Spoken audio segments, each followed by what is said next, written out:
having said that, if you are in one of your lows, you need to understand that it's a phase. Of course, it's very hard when you're there. Talk to somebody, a friend or somebody that you know will be there to support you, because at that point you need support. Everybody has that age when they become spiritually awakened.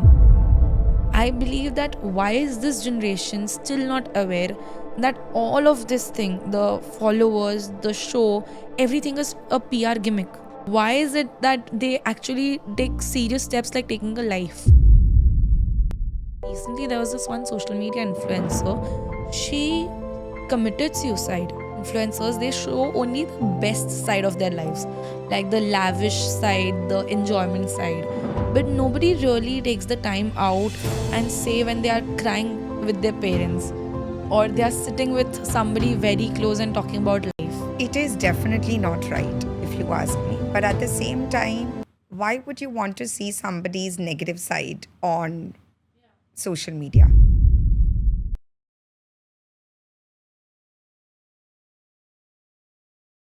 Hello and welcome to another episode of Filterless Talk by Catalyst Crew, a podcast show where we strip away the noise and get real. Today we have with us someone who says happiness is not something you chase, but something you build. Yes, you heard me right. Let's welcome Dr. Amisha Mohata, who's a mindset and happiness coach. Let's get real, let's get filterless with Amisha Mohata.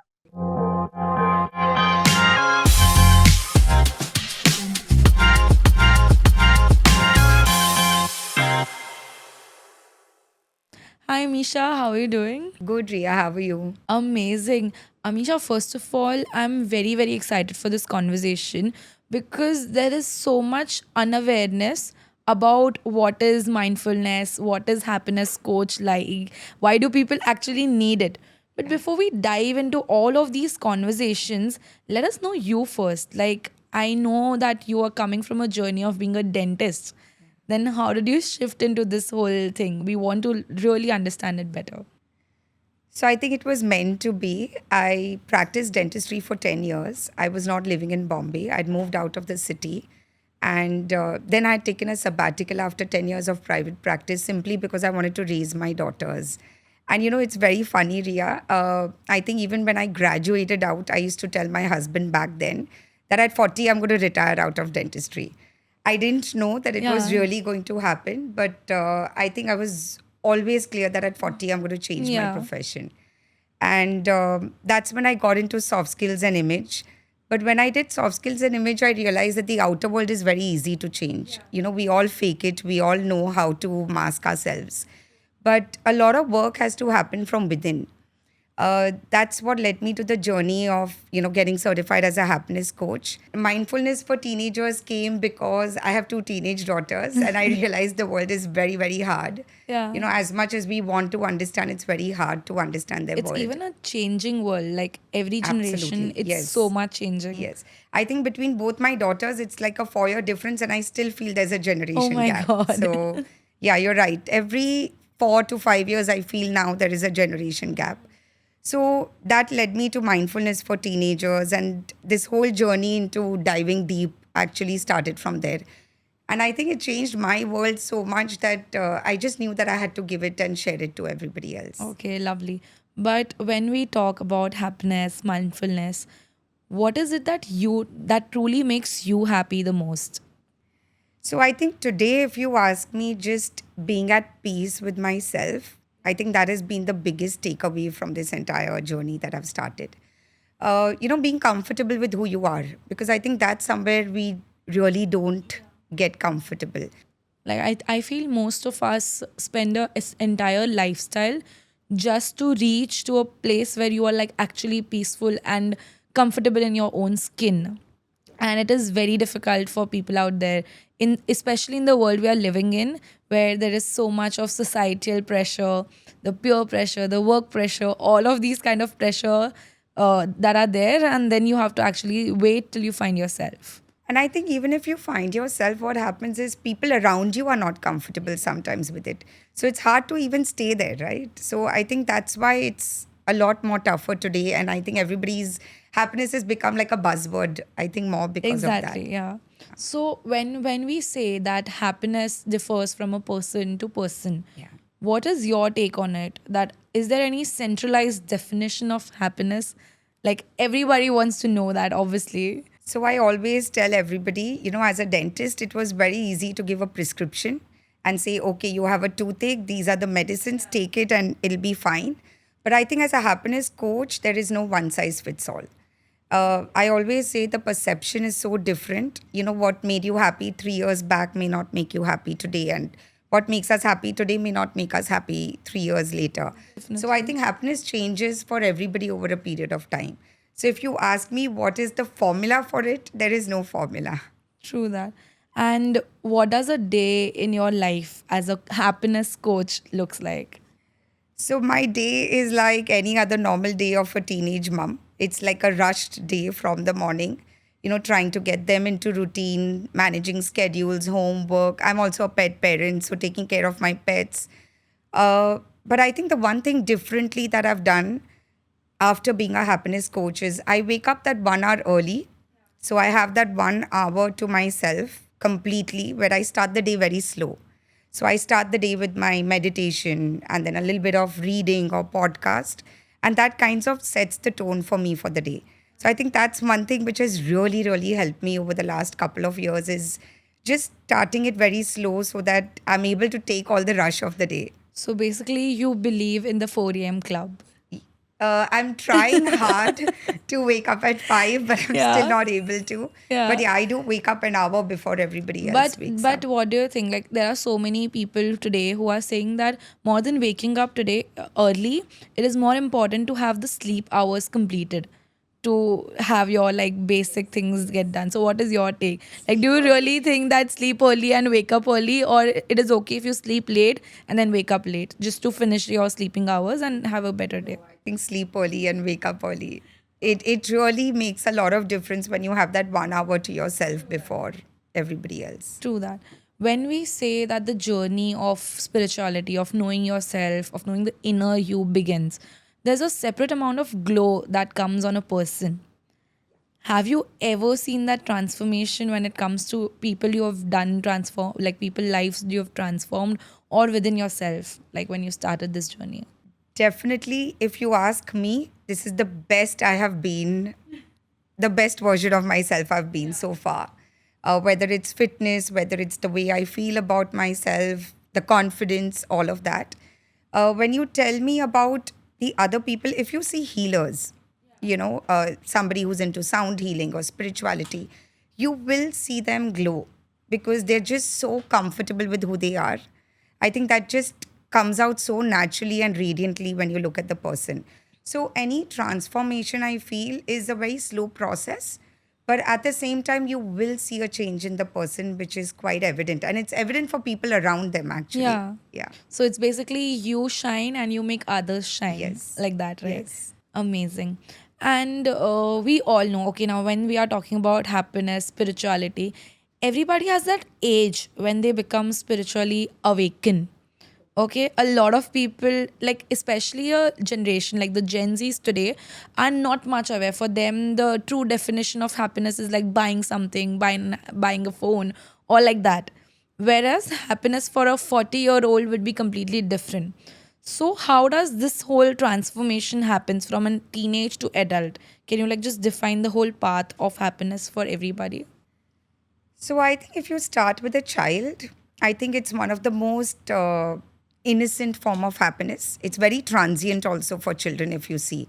Like, you'll see a child in a mall throwing a tantrum, crying, maybe for a candy or a chocolate or a toy. And the minute it's given to the child is okay. Yeah, So and it's a that's very happiness. transient happiness. Yeah. They absolutely forget that they were crying a minute back, Exactly. right? For a teenager, again, it's very different. I think teenagers today strive only for two things: identity and independence. And anything that gives them that makes them happy. It could be not the right thing, but as long as it's, giving them their identity and independence, they feel happy. Now, when you come to adults, it's a lot more different. I always say we have a wheel of life, Yeah. where you have different areas of your life. You have spirituality, you have finance, career, relationships, personal development, and all of that. Now, in adults, the problem is we're striving to create a balance in this wheel. And if you ask me, there is not a single adult who has a balance, including me. And I'll explain to you why. We all have different values, right? Yeah. Now, for me, if family is a value, then my relationship quotient or area is going to be very high. But if I'm not taking care of my purpose or my career or my health, then somewhere I'm not going to be happy. True. At the same time, for somebody whose value is success, if career and finance is doing very well, but they don't really focus on relationships or health, again, they're not going to be very happy. So when I say a balance in the wheel is not supposed to be 20% everywhere. Your value will always have a higher percentage, but the other areas of your life also need to be taken care of. Understood. And that's where I think the happiness is very different for different people at different age groups, because your values keep changing over time. Definitely agreed so much.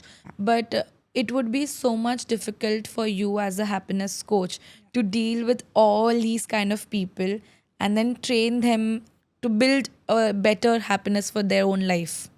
So how do you do that? What is the process? I think just understanding where they come from. Like if it's a teenager, you just need to understand that this is what they are striving for, identity and, independence. If it's an adult, what I work on is the value to result model. So we all work out of our values. And if you understand the values, where they come from, then I think you're able to gauge the person a lot better. So, when I say there was no formula or a prescription for happiness, what makes me happy is not necessarily going to make somebody else happy, Definitely. right? So if I understand where the other person is coming from and know what is it that is going to give happiness to that person, I think then you can work around that. But you can't really change, happiness for somebody. Okay. Quite complicated to understand, but at the same time. So, for my viewers, I would just like to break this whole thing down. That if I say that there's a child, okay, and we are training that particular child for like as an happiness coach, you are training that person. So, how do you look up to that whole process for them? And how do these sessions occur? Are they similar to what therapy is, but therapy is too early for a child, right? So, how does that happen? So one is I'm not a therapist. Okay. The difference between coaching, and I tell everybody this because there's a very thin line Yeah, between definitely. coaching and counseling or therapy. Coaching is different, where we let them be who they are. We're not trying to change the person. We're not trying to tell them the other person is right or wrong, but we're just coming from the space that this is who you are. These are your values. This is why you have certain emotions. This is why you behave in a certain way. Now, what you want to do with this is something, of course, we give them tools to, able to understand them. But what they want to do with it lies completely on them. So even as a child, if you tell me, the accountability is on the child. And trust me, you'll be surprised when you shift the accountability to the children, they actually work a lot better. Okay.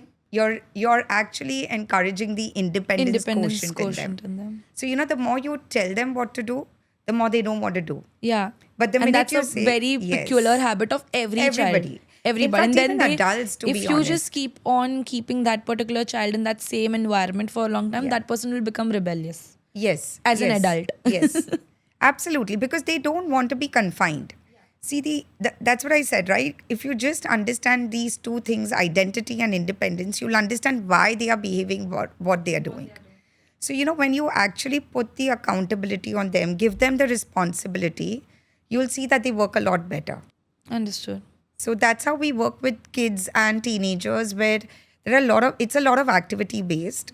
We do a lot of activities where they kind of, understand their emotions. They work on it. They learn a little bit of emotional regulation. They learn that they are unique and to accept themselves where they are. They learn about their strengths and weaknesses. So that's how they understand who they are.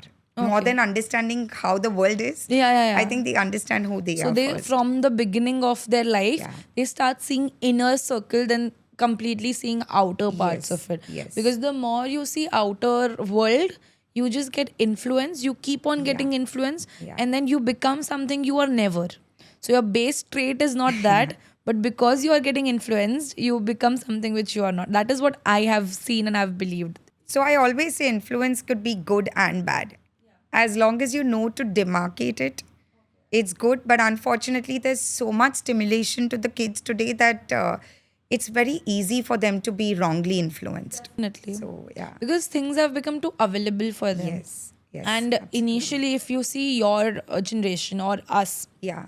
we were not exposed to so many things too early in our life. Absolutely. Yeah. And with the digital world growing so fastly, every child is using a phone while eating, and that has become a habit for all of them. So because of that, they see something, they preach something, and then they just practice it ahead. Yeah. Yeah. It's very easy for them to be influenced, actually.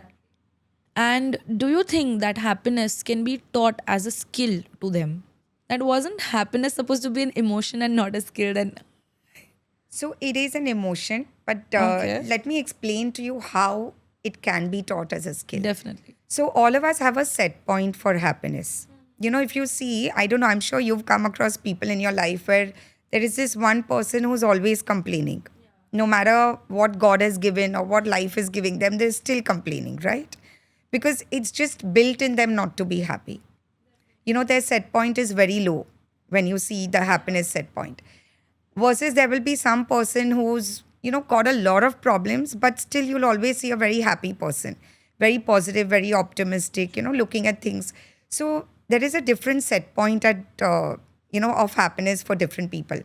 Now, why I say it can be taught as a skill is if this person who has a low set point, is actually taught something like gratitude or something like, okay, let's not compare to other people or something like be comfortable in who you are, you can actually slowly raise that set point. So, as okay, much as I feel people say you can't teach happiness, I do feel you can definitely raise your set point of happiness. So, definitely. it can be taught maybe by, where you do a lot of work on yourself, you understand your emotions, you understand where you come from. I think today that's why we're so many, hearing so much about mentors and Yeah, therapists coaches and and coaches and yeah, everything is, mental health has become a very big space now. definitely. More because people I want to would just dive say deep. that 5 years down also, nobody was this much aware the way today people are. And I know for a fact in the next coming 10 years, everybody would need a personal therapist. That is a Uh, for sure thing. Because yeah. looking at the technology taking everything over, and people have become a little bit too anxious. Everybody, I feel. For growth, for hustle, for that hunger, everybody has become too anxious. Because it is very competitive. It is extremely competitive. So I would not say that you would need a therapist all the time, but yes, you would need a mentor. The mentor could be a close friend, it could be your relation, it could be a therapist, it could be a coach. But yes, I think we all will need mentors, somebody where we can be very vulnerable to. Definitely. And why do you think that in the world where we all have our own friends, our parents, everybody, okay, still we think that the soft spot is that we cannot go there and talk everything out. And we all need that one place is like a therapist or a mentor or a coach. And in front of them, we can actually say everything out, all our vulnerabilities. So, one, I think because they come from a space of non bias. I'll give you an example. Like if you're talking to a friend, she's obviously knows you very well, right? And she's hearing your perspective. So more often than not, even if she doesn't want to, she's working out of empathy for you. So she is definitely going to take your side. And there is a sense of judgment. There is also a sense of bias True because that. you don't know whether it's always for your good or not. Though she Yes. doesn't mean to be So they wrong. are always going to be in your favor Correct. because they just want okay, whatever you are saying, we'll agree to it so that that will make you happy. Yes, it's coming from the place of empathy. Yeah, Now, versus when you go to a coach or a mentor, it comes from a place of compassion. Now, compassion is different where I hear you, but I am not putting myself in your shoes. I'm standing aside as a third person and I'm looking at the scenario. And that's why I feel today the world needs to be more compassionate than to be more empathetic. Because we don't need to put each other in everybody's shoes, but we need to just understand the other person, but stay out of the situation. it's so well put actually. it just struck my mind so nicely that, oh my god, this one whole statement that you just said, the compassion and the empathy side of it, it just balances it all out. Like, this is all we all need to hear karke. And then when I come and see people and children today, so all the adults also need coaching, all the young people also need coaching, right? Everybody is looking out for all of that. But my concern here is that if we keep on looking out for somebody, are we ever going to ask ourselves the questions that we ask to a coach? See, that's the reason I think it's very important to empower children very young to understand their emotions. It's a very, very niche field. There's a very fine line between therapy and coaching. People don't understand it.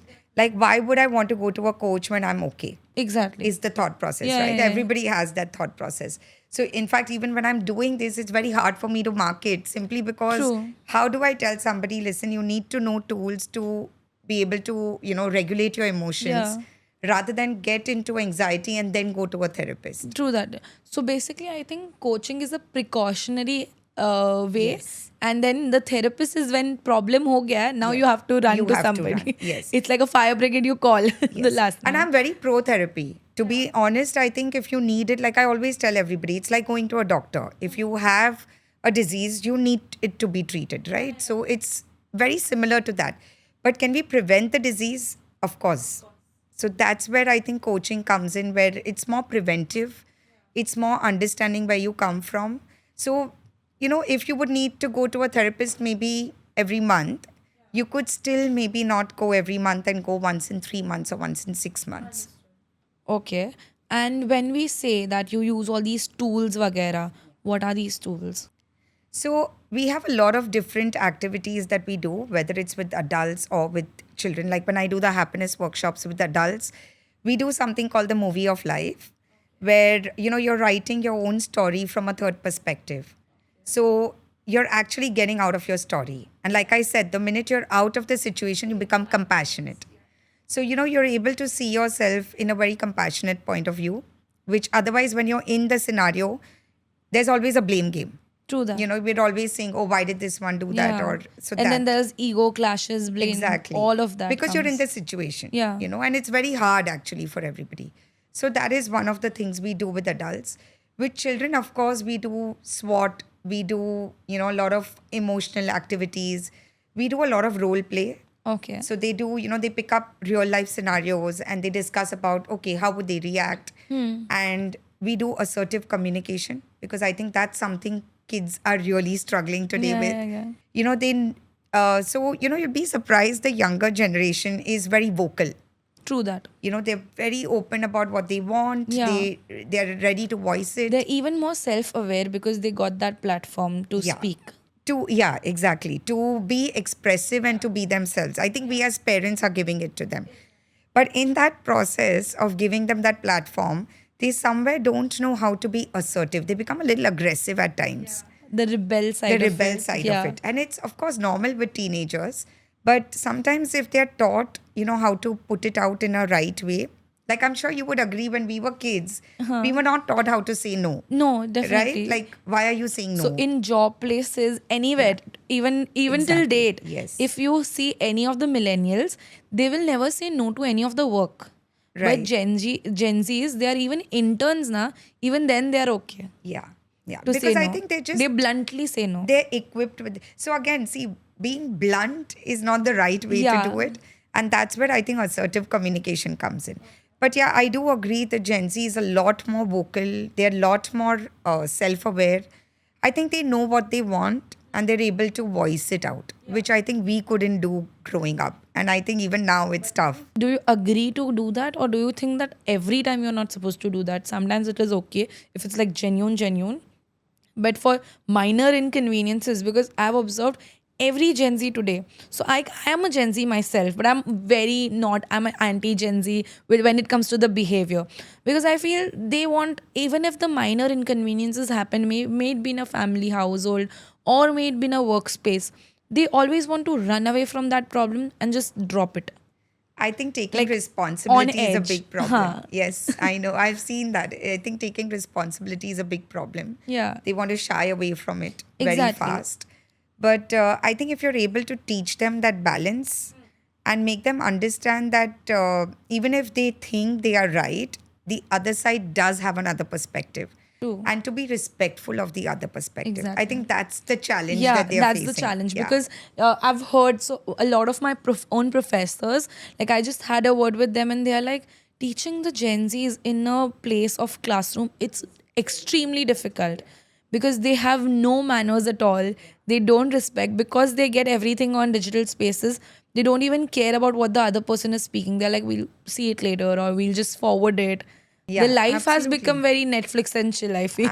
Absolutely, absolutely. And I don't blame them because honestly, they're getting everything on the Yeah, fingertips today. yeah. So it's very hard for them to really, again, focus is a problem. Exactly. Huge So, problem. yeah, so, to keep them focused to something which they know is available to them outside is going to be very challenging. Very true.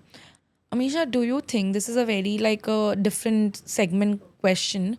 Do you think that happiness begins directly from your mother's womb? So when people talk about garva Yes, sanskar, yes. then we also talk about that you need to talk to the baby, you Yeah. need to read to the baby because the baby's brain in that particular months Months, yeah. is developing more faster than it will ever do, Right, right? right. So have you ever observed that, and what is your particular take on the whole situation? So I do agree that the mother's emotions definitely transfer to the child. Whether you talk through the placenta, where the stress hormones are getting transferred, or even when you're talking to the child. Because I don't know if you notice, but the mother child bond is very, very different. Yeah. Even when they grow up, like I'll give you my example. Even today, if I'm in a low, I think both my girls are able to see it without me even expressing it sometimes. Yeah. And I'm sure it's for most of the mothers. So that bond is very strong. Now, why that bond is strong is because even when they are in the womb, they're able to sense what the mother is feeling. And that's the reason, we keep saying, like, keep the mothers happy, give a good environment, read good books, or, listen to good things. Um, Having said that, I will also have a different point of view. I think that also teaching the child at that age. So, unfortunately, we're in a phase where we're always trying to mask everything and make it look very positive and very good. Now, if the mother is going through something difficult, if there is a struggle, I think it's good to talk to your baby then about the struggle and see and maybe let the baby also experience that journey of you coming out of that struggle, because that's resilience, Exactly. and that is also can be taught at a very young age, or when the child is in the womb. So making that person a fighter Yeah, from it the womb, comes from the them, fighter right? Yeah, attitude. yeah. Because see, we all know life is not black and white all the time, Exactly. and everybody, you, me, or any woman on this whole planet is very protective when it comes to the The child, children, yes. right? Yes. So at that time we'll never show them, and then when they come to the real world they see, oh my god, what is this? So I come from a very different point of view, Yeah. and I know I've got a lot of bait for it also. But I think I do believe that as much as your children need to see the good side of you, they also need to see the not so good side of you, I Yeah. would say.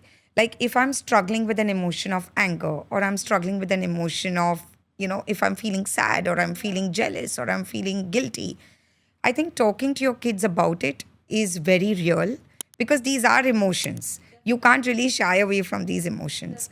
So, talking to them about it and telling them how you're able to overcome it is also very important. So, a lot of times I've been told, like, don't do this in front of your kids, or, don't put this out to your kids, and I'm always wondering, like, why? I'm as human as they are. Exactly. I'm going to have my own faults like The thing them. is, society has made this thing that the mother has to be extremely Perfect. perfect. Yeah. Yes, The yes. mother cannot cry, the mother cannot do a Exactly. mistake. So I, until yesterday only, so my mom was not feeling well for a week. And then I was like, moms are never ill. They're never supposed to be ill. I thought mom is always supposed to be working in the house, doing something, helping us with it, helping us with our lives. And then she just told that, okay, we also have our own lives too. Apart from being mom, I'm also a human being.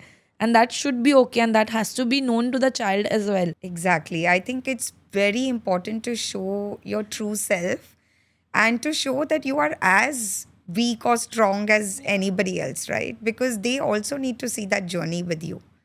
So I think I come from that very different mindset. Yeah, yeah, yeah. And when you're talking about your mom not, falling Yeah, sick, exactly. I think it's just what kids cannot see. They cannot see they could still see the father. Father ill, yeah, Yeah. yeah, yeah. Because see, at the end of the day, if a father is ill, the mother is there to take care of the father karke. But when a mother is ill, the entire scenario of the house changes, because the whole house is usually dependent emotionally or with help or anything. They are always dependent on mother. Yes. Yes. And that's why I And always say it's a very thankless job, yeah. unfortunately.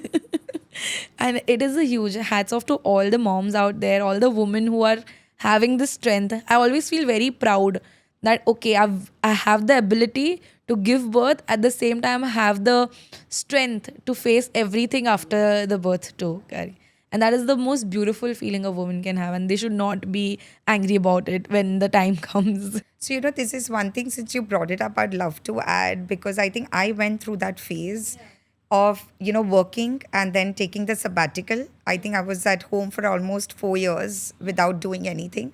I was a hands on mom, very much, for my children.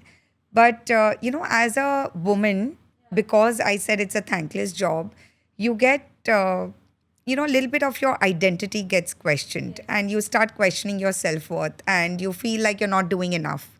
And I think this is something I struggled with it, to be very honest, when I took the sabbatical for 4 years, because nobody understands the kind of work you do back home. But everybody understands if you're getting money on the table, or everybody understands if you're doing a 9 to 5 job because you're out of the house.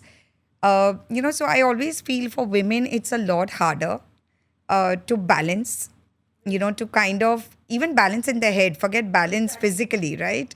That it's okay for me to be a stay at home mom and it's okay for me to work, or it's okay for me not to be there. There's so much of feminism concept also going on na. If you are at home, it's not okay. That thing that has come up now in this particular generation of women has just inbuilt you that okay, if I am sitting at home, I'm just doing nothing. So I think as women, we pressure the other woman to work. And I've seen that happen to me. I think the pressure of not working was self created.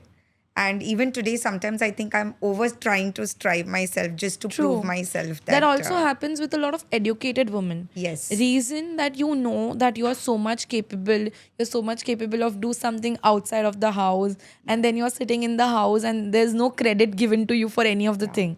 Yeah. So I think if the women's are given more credit for doing anything in house, it would be much more better. Like if say the father of the child is coming and telling you, even that is enough as a validation, because So women seek validation. I'm a very I know that for So a I'm fact. glad you brought this up. I think, we keep saying don't look for validation. But honestly, as humans, especially as women, we do look for validation. And I don't see anything wrong in it. Because, for a simple thing, if you're dressed well and you Yeah, look good, you will love it if somebody tells you, right, exactly. that you're And then looking as good. women we keep on asking, Are Baba, check, Yeah, tell me yeah. 10 times, I'm okay with that. Yeah. Yeah. So I think as women, we do look for validation. The problem is when that validation becomes your self worth. And that's a very fine line as women, which we can't demarcate. So, that's where I think a lot of us struggle, where we start, questioning our self worth and our identity Yeah, and based on everything. that Yeah. validation. Yeah. So I think that shouldn't be there. True As that. much as we want validation from outside, we should also be able to validate ourselves for what we are doing. Definitely. And agreeing to that, I also feel that validation hona chahiye, but attention seekingness nahi hona chahiye. That is very important. Because then, like you said, that there's a fine line between your self worth and getting validated. Similarly, there's this very fine line between validation and then attention seeking. And that's where a lot of women outside like just show it off. Yeah. Yeah. That is not needed. That is You not ask for needed. validation, that is okay. Correct. Correct. True, very true. And then coming back to the whole emotional segment as a parent, how can a parent build good habits in their own life so that the balance of emotional health of the children is there? So I always believe children learn through example. You are your child's role model, unfortunately or fortunately. They do look up to you. And that's why I say it's good to show them the strength, the weakness, and all of that. But having said that, sometimes, unfortunately, we don't have an environment where we can give them the best. In that case, I think just talking to your children very openly, talking about emotions, talking about what is going wrong, what is right. And I think having that open conversation is very, very important. Because I think today, I'm sure even we as kids, we didn't have that back then. But today, all children want is to be heard. True. That's all. I think even as adults, all we Yeah. want is to be heard. The minute you're heard, you feel okay. You could Definitely. be wrong and you'd be ready to listen to somebody. But the first point is, please hear me out. Definitely So understood. if you can create that safe environment, at home for the child to be able to come and talk to you, no matter what, it could be something completely wrong, but where he or she is free to come and share it with you. True. I think that's something which goes on to build a long emotional health for the child. Understood. Understood. With that being said, I would want you to highlight one of your cases where you've actually seen something of this sort so that we, all the viewers seeing that, can understand how a mental stage of a child and a teen is. And then people just keep on avoiding कि यार बच्चा है रो रहा है करके, which is very wrong. I feel that they all, because of that only, they feel very unheard. So, one I always feel is let them express their emotions, whether it's anger, sadness, jealousy. Sometimes they don't have so much guilt, I would say. They don't feel guilty about anything. But yeah, they do have a lot of inbuilt anger. Let them express it because if they don't, they will find other ways to do it. Now, if you ask me, a very, very close, real life example that I have seen is, there was somebody very, very close to me, went through a lot of anxiety, teenage child, went through a lot of anxiety, a lot of emotional upheavals at home, at school, went through anxiety, panic attacks, went through therapy, got diagnosed and was, actually given medication for her anxiety and panic attacks. Now, the question always with parents is, do I give medication or do I don't not? Yeah, yeah, Right? Very true. It's a battle we all face. Like, what do we do? Because medicines, of course, we know come with their own side effects. Now, having said that, I think over a period, when you talk to the child and give that child a safe environment. So after a lot of understanding and talking and giving, having very, very open Yeah, yeah, yeah. conversations, you realize that that child, all what they needed is that safe space. And honestly, the child never went on medication. Today's off any anxiety, no panic attacks in the last 1.5 years. So I think it's all reversible, Yeah. like any other disease, With right? or without medicines. Yeah. Of course, there are some extreme cases where we cannot help them without medication. So, in those cases, medicine is needed. But at the same time, you don't want to continue the medication for too long. So, unless you work on the emotional health and the medication in tandem, you can't really get away with either. Definitely. Because one of my therapists, my own therapist, had once told me that it is all of this is a very temporary solution. And you're not going to have medicines for the rest of your life for every minor inconveniences. So you have to build an inbuilt strength for yourself so that you can pass on all these fights that are going to come in life. Yeah. Because That's inner life is always resilience. going to Yes. come up and Yes. down ke saath. You don't know today, whatever the minor inconvenience you are facing, you're calling that a big problem. However, in the next stage of your life, something else will be a yes, problem. yes. And if you keep on spiraling down to the same issue, it's not going to help you.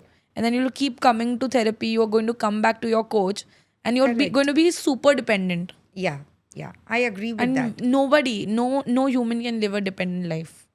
So, when you tell me about you'll always have problems, think about it. If you look at your last problem, any one of us, like whatever, maybe something very bad that happened in our life a year back or 2 years back. Today, when you look at it, you'll actually look at it with a smile. True. Because you realize that it's I'm taught already you. smiling. It is, right? It's taught you something. Yeah. It's Definitely left. Of course, at In that fact, you point, feel it it. It was was. It's glad that it happened. exactly. You look at it with a very Yeah. different perspective. Yeah. But back then, of course, it seemed very difficult and very. So I think, like you said, right, you need to find your way out of these lows. There is a low. We all hit rock bottom. I mean, it happens to everybody's life. But how to bounce back is the most important thing that you can empower children or you can empower adults with. As a happiness coach, what are your advices when all of these situations come? What is the first thing that you should do? So, one I always tell everybody is that everyone has a story. If you just hear every single person, they may mask it, but if you look deep within, they all have a story. So, what I teach my children is if you can't be good, just be kind to somebody. Don't be mean because you don't know what story they're hiding. Now, having said that, if you are in one of your lows, you need to understand that it's a phase. Of course, it's very hard when you're there. Talk to somebody, a friend or somebody that you know will be there to support you because at that point you need support. You can't expect somebody who's in a low to say, okay, listen, just forget about it and move on. You can't because you are in that low. So I think just being patient with the person back then when the person is in the low, hearing them out, being empathetic and compassionate to understand that why are they feeling what they are feeling, maybe validating their feeling because that's very important. Sometimes, we just let go of people's feelings. Like if a child is angry, you'll just say, oh, but why are you angry? It's not even that important. But it's important to the child. So unless you don't validate that, you're going to have a bounce back of that emotion. So you need to validate the person when the person is in that low. And then, of course, eventually work with the person to make them understand that even if you go through the low, there are times when you have gone through it and you have come out. So look at those moments. Sounds I nice. always say there's always something to appreciate in Yeah, everybody, even in ourselves. So look definitely. at the moments when you've actually bounced back. So that's what my mom has always taught me. She said that there are everybody you meet, you have to pick the right thing Yeah. and the right skill from them. Yeah. You should not see कि यार इसको ये आता है and then get jealous about it. Yeah. Instead, Take what it you as an should take it as an inspiration or, inspiration. yes. Take that thing from Yeah. him and make yourself a better person every day by adapting everybody you meet. Instead of adapting that, oh my god, this person is ahead in the race, that person is doing it because अरे इसके पास रहेगा इसके लिए he's doing. So all of that things that happen in your life, you should pass it out in a certain way करके. So I always think, we have two voices in our mind always. There's a subconscious mind and the conscious, and that subconscious mind always wants to overpower us. So I think that's where we need to keep having conversations with our own mind. So, like you said very beautifully, the comparison doesn't have to be somebody else but yourself. How far have you come in your journey? And the minute you're able to see that, you will be able to cut the noise outside. And when you said that validating every emotion is very important for your own self also. So now if you say that you are crying every single day, but crying is a mechanism of coping. Now if you don't cry at all, then you're building it up and someday it is going to come out as a heart attack or an anxiety attack or something like that. It does manifest as a physical symptom in your body. Exactly. Yeah. So do you really think that venting it out is much more better than staying and keeping quiet? It's Even if you are in a very professional environment and then you cannot cry at all, or you're in a very strict environment where you are supposed to deal with it rather than cry about it, because a lot of bosses, they say that don't cry about it, right? But then we all know that crying is a coping mechanism. When you're going through stress, it is better you cry it out. So what is your thing I here? feel everybody has a different coping mechanism.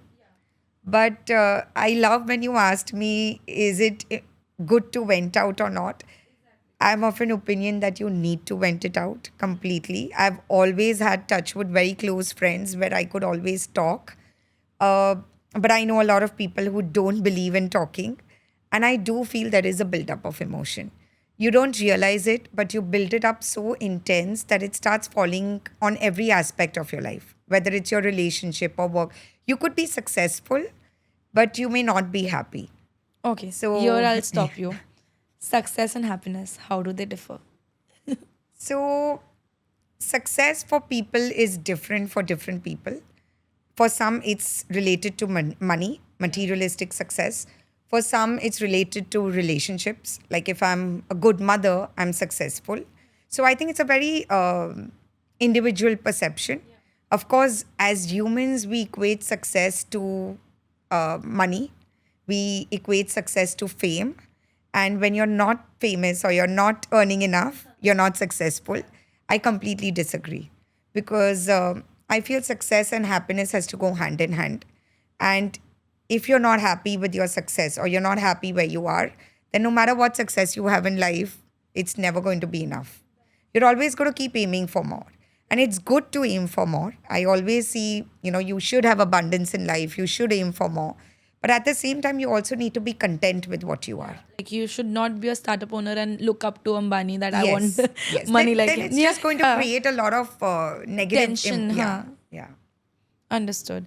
Okay, before we move on to your course and let's just understand more, I'd like to take a small break.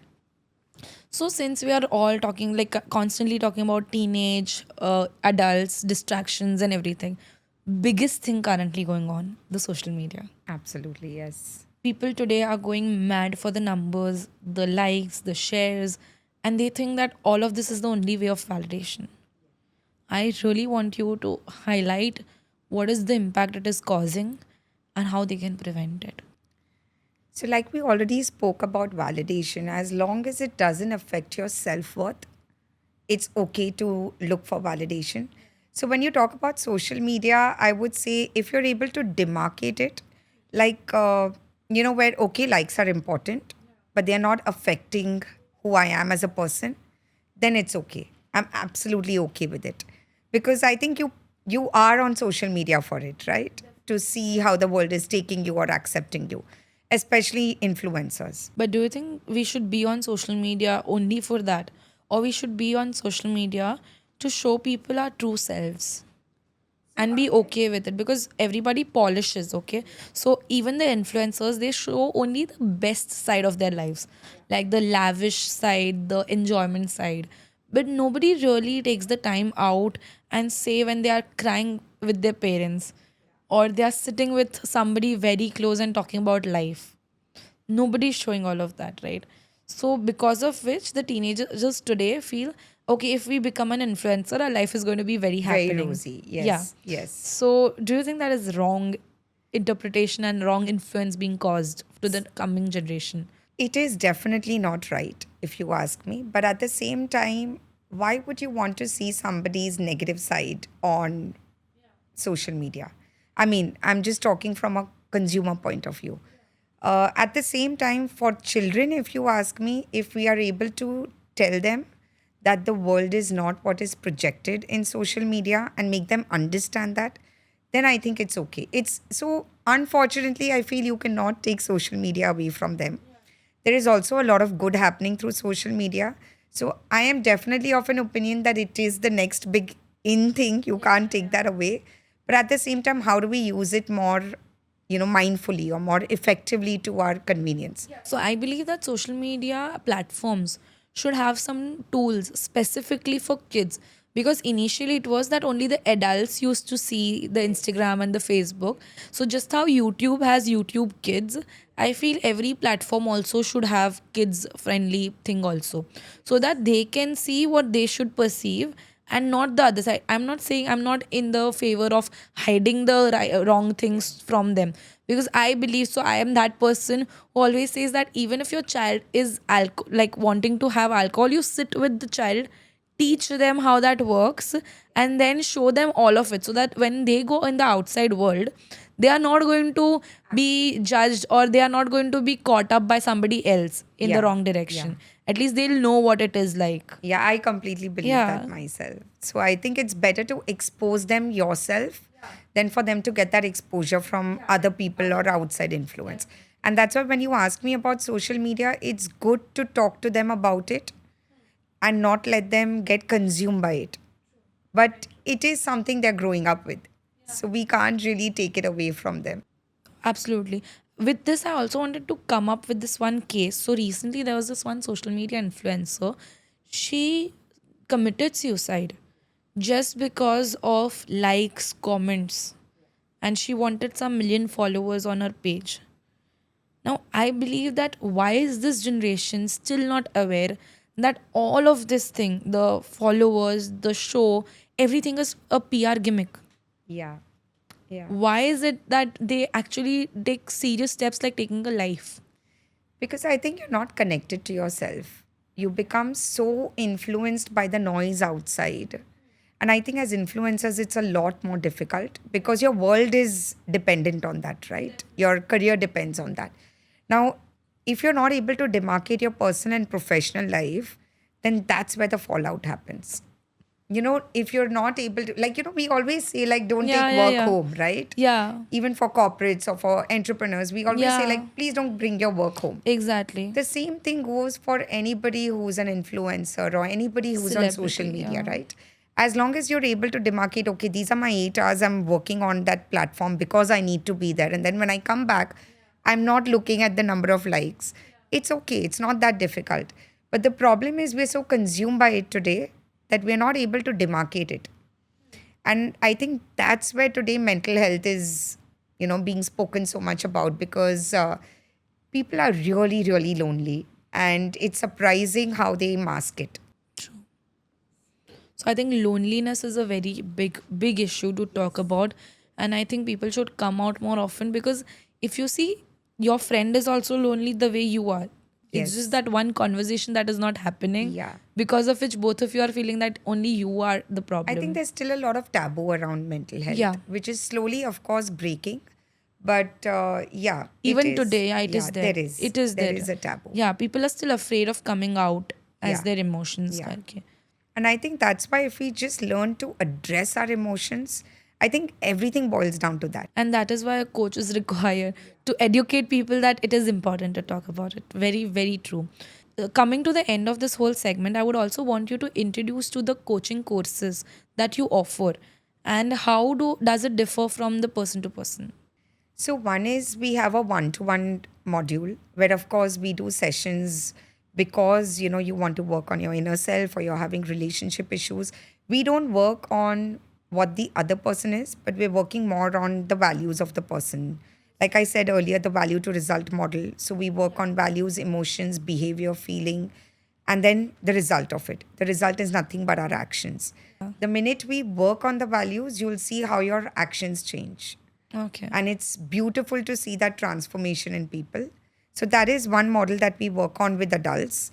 With children, of course, we work on life skills because that's something that is not taught in schools. Like I mentioned earlier, assertive communication, emotional intelligence. Today, EQ is becoming so important. Every school, all of us focus on grades, including we as Yeah, yeah, parents. yeah, yeah. We only want our children to, be in a certain college or to get into certain IVs, but we don't really focus on what is it that my child wants or what is it that my child feels.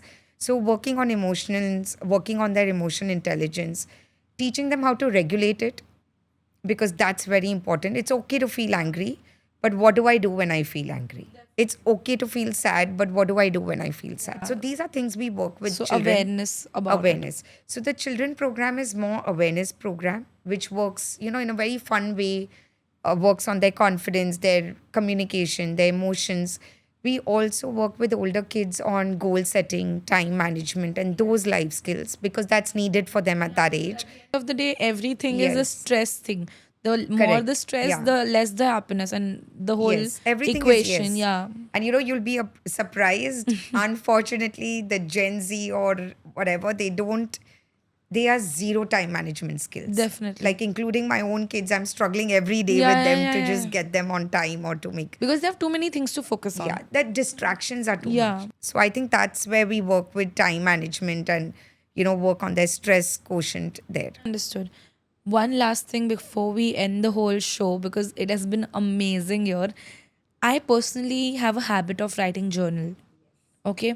I would like you to highlight to this whole audience the importance of journaling and the gratitude journal. So I think gratitude changes your life tremendously. So I know it's difficult for people to write.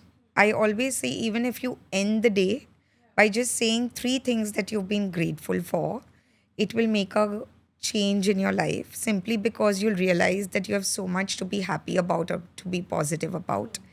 So journaling definitely works for me. I'm a very paper pen person. Yeah. I need to write. Same, yeah, yeah, I yeah. still don't understand the digital world Yeah, yeah. as well. No, even if So I understand digital world, the happiness of using the pen, pen, because yes. because when we say na pen and paper is a habit, because with your pen and paper you're giving the whole hand say lekar till the brain, the nerves are understanding. So it's a whole sensory relation that you're making, and while Yes. writing you're telling your brain about the whole But thing. it's difficult to explain that to children. Yeah. But yes, it's needed. So Yeah. I think the pen paper definitely works. Huh. Journaling works because it is a sense of venting, not just the gratitude, but today, even if you're having some negative emotion, if you're writing about it, it's a way of venting. So sometimes you may not have access to somebody immediately, but when you write it, and then when you go back to it, you'll realize that it wasn't as big as you made it to be. So definitely, journaling is a big thing to do for everybody. Also, with journaling, I would say meditation. It has worked wonders for me. And one thing I want to really talk quickly about meditation is not staying still, which is a very wrong concept people have. Like all my friends say, we can't meditate, we can't sit still. The idea of meditation is not to sit still. The idea is you sit in a place, let the thoughts come, but at the same time, when the thoughts come, don't get attached to the thoughts. So it doesn't mean that your mind has to be blank. It means that thoughts will come, but thoughts need to go just like a passing cloud. It's like that you are sitting, there's brain popping with a lot of things, and then you're pushing all the thoughts You're away. not even Like pushing, you're digesting but not heaping it to you're not yourself. even giving it a thought. It's just coming and passing like a cloud. You know how you see a cloud in front of you? And that's meditation. So I always say that's something everybody can do. Yeah. You don't have to cut the noise, you don't have And to that's cut when the the thoughts. clouds pass away, you have a bright Yeah, sky. yeah. Beautifully kept. I mean, amazing. I myself have got so many learnings out of this conversation. I'm sure the audience are going to love it. Thank you so much, Amisha, for your Thank all you. the insights. I hope you enjoyed being Yes, on it's the been show. fantastic. Yes. With this, we come to an end of this wonderful podcast where we dive into all of it about happiness and what happiness truly means from inside. Till then, don't forget to like, comment, share, and subscribe because all of this gives us motivation to create more and more newer content just for you. Stay real and stay filterless.